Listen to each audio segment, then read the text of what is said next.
I'm in Japan and I have 50 different card shops bookmarked across 5 different cities, and I'm gonna try to visit them all. The last time I was here, I was blown away by the selection and the prices, but I had just started playing Commander at the time, so I didn't even know what cards I was looking for. Well, this time, I'm back with a long list of singles that I want to try to find here as cheap as possible. Some of these cards are upgrades for my existing decks, some are for future deck lists that I'm working on. I guess I have to go back and do a video about Tokyo's card shops now, right? I don't know, up to you. Let me know in the comments. That was so good. I want to do that.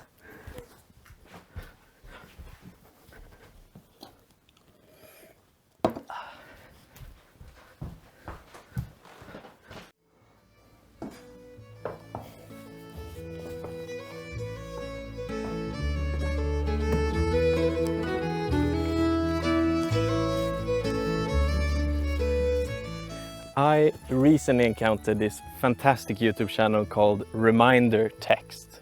As he retold the story of his journey to a plethora of different game stores in Japan, I couldn't help but be drawn in and find a strong sense of calm and joy from the video and the views expressed therein.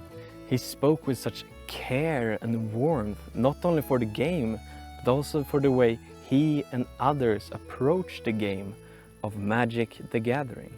I highly recommend giving his videos a watch, but it also awoke something in me. I also want to share with you the same warmth and joy that he expressed while simply flicking through bulk boxes halfway across the globe. It made me want to tell you about my favorite deck. Come on, join me.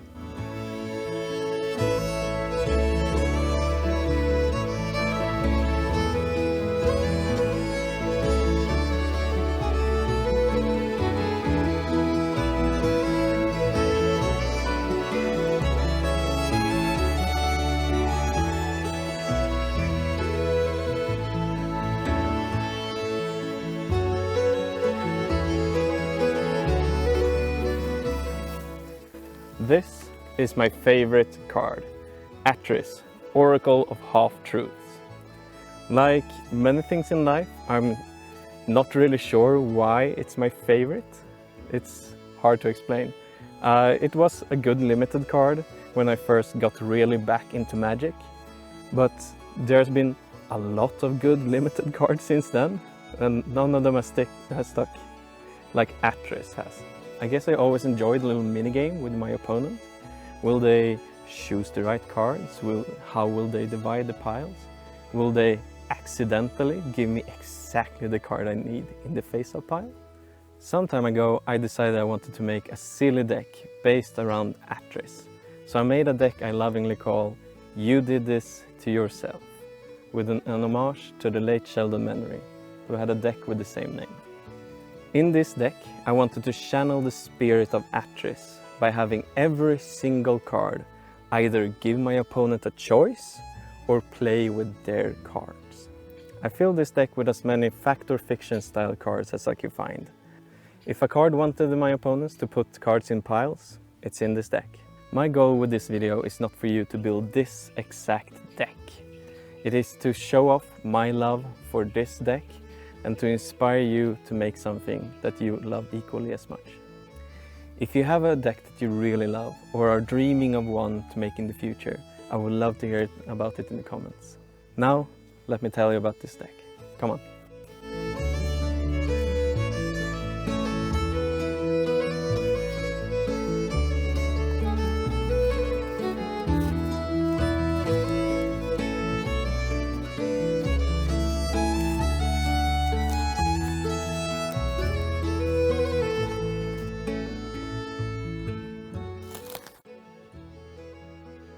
There are two main categories in this deck, with the first one being cards that give our opponent a choice, often similar to the card Fact or Fiction. Over the years, this card has led to many stories and inspired many cards like this fantastic instant. An example being my Commander Atris, which has a similar effect with just one pile face down. There is a plethora of cards like this, with serious card draw and serious board impact. Epiphany at the Drownyard, Do or Die, and maybe one of the best cards that you can draw in this deck, Yunesh, Cryosphinx Sovereign. Many of these effects put cards into our hands, so card draw is never a problem with this deck. However, we cannot win games on card draw alone. So next, let's discuss the cards we can use to direct towards our opponents, their own.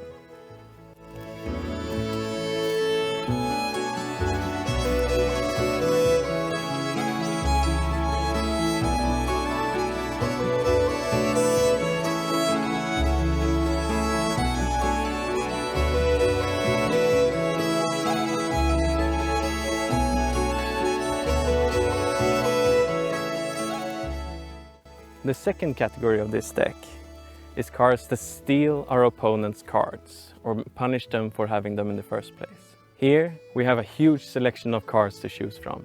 Everything from Aboleth Spawn that lets us copy our opponents enter the battlefield effects, to Chaos One that lets us steal instant and sorceries straight from our opponent's deck. This is another reason why I so adore this deck. Because effects like these have been around for a long time, so it lets us delve deeper into the history of Magic. One example of this is Ashen Powder, which lets us take a creature from our opponent's graveyard into the battlefield under our control. Are there better, more effective reanimation effects? Absolutely. Is this still a great card that fits so well into this deck and has amazing art by Geoff Darrow? For sure. There is an old adage about cards that lets you play with your opponent's cards, is that it lets you match the power level of your opponent's deck. But there is something else to it, because it lets you experience something that you have never experienced before. One of the interactions I find most interesting about this category of cards is Memory Plunder. It lets you cast an instant or sorcery from your opponent's graveyard without paying its mana cost. But it being an instant itself opens up so many new possibilities. Will your opponents expect an instant speed board wipe or a huge mana sorcery? This may sound like it's fantasy, but even just some removal or a counterspell can make a huge difference. Memory Plunder could be anything.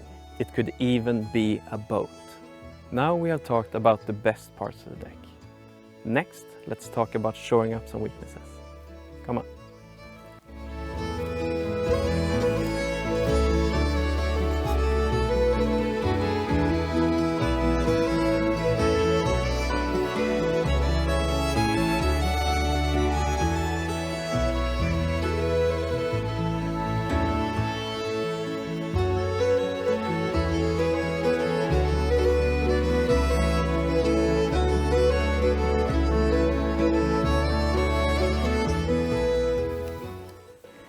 If you want to build a themed deck, something that you can bring just once, show off to your friends, have a good laugh, have at it.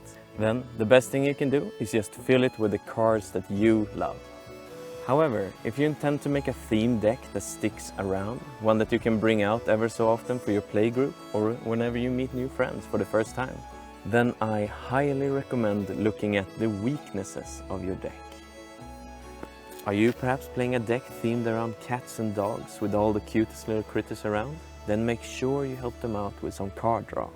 Cats and dogs don't often draw meaningful amounts of cards, but the more of them you draw, the more cats and dogs you get to play.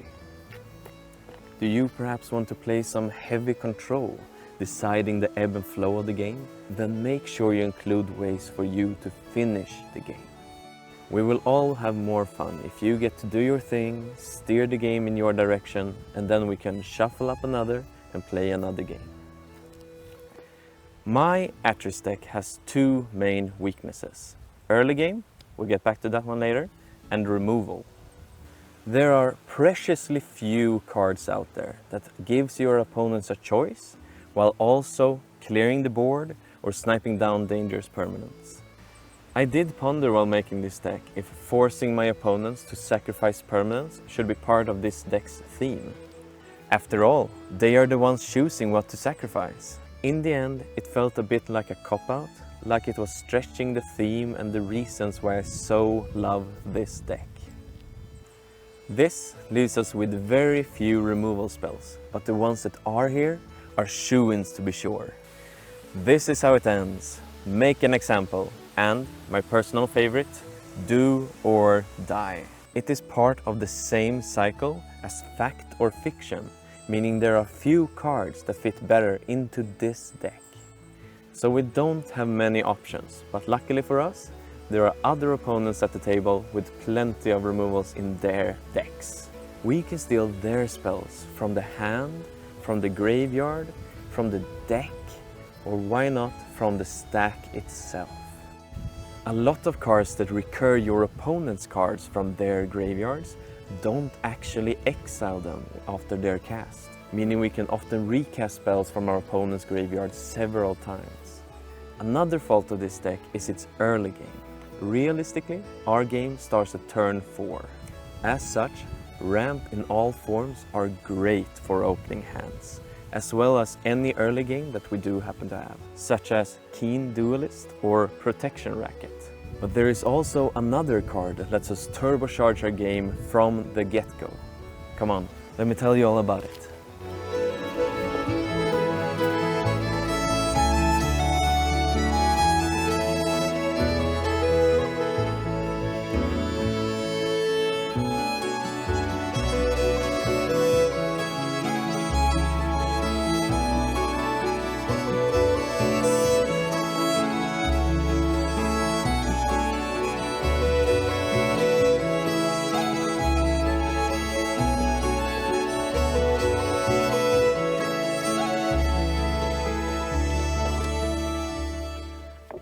This is Chancellor of the Spires.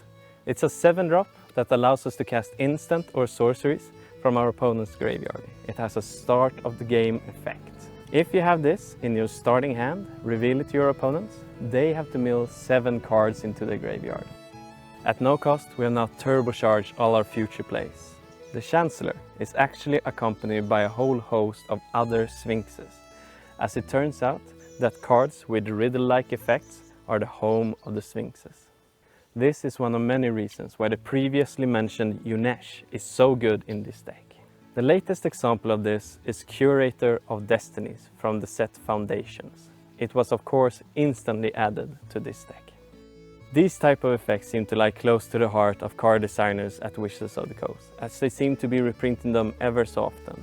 We do not get cards like this in every single set, but there is hardly a year passing by where we do not see some kind of card with this effect on. But I've held you long enough. Let's finish this one off.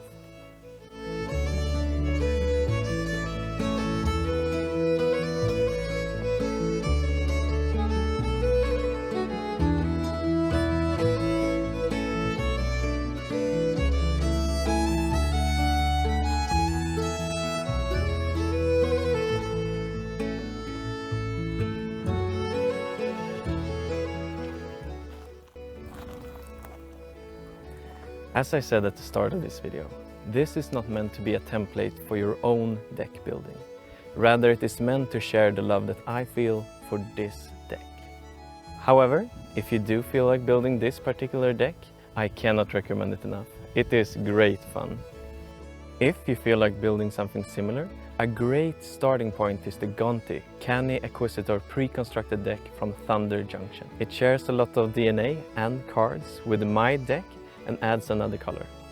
Content creator Amy Damazonian recently visited Tolarian Community College, bringing with her a deck with a Celestial Toymaker, designed to make her opponents make choices, another version of this deck. Amy is honestly a huge inspiration, as she often brews decks around stealing cards or forcing decisions. I cannot recommend her enough. And so, we reach the end of the video. Before I go, I would like to direct a huge thank you to PXB, who has borrowed me all this recording equipment that I use for this video. And also to Selina, who has helped me with all the beautiful music you have heard throughout this video. I would also like to say an extra large thank you to my camera woman, Felicia, who's been a huge help in the making of this video. And finally, I would like to hear about decks that you love, or maybe ones that you aspire to build. I would also like to welcome comments on my deck, as well as this, my first ever YouTube video. Thank you all for joining me on this journey, and do take care of yourselves. Thanks for watching.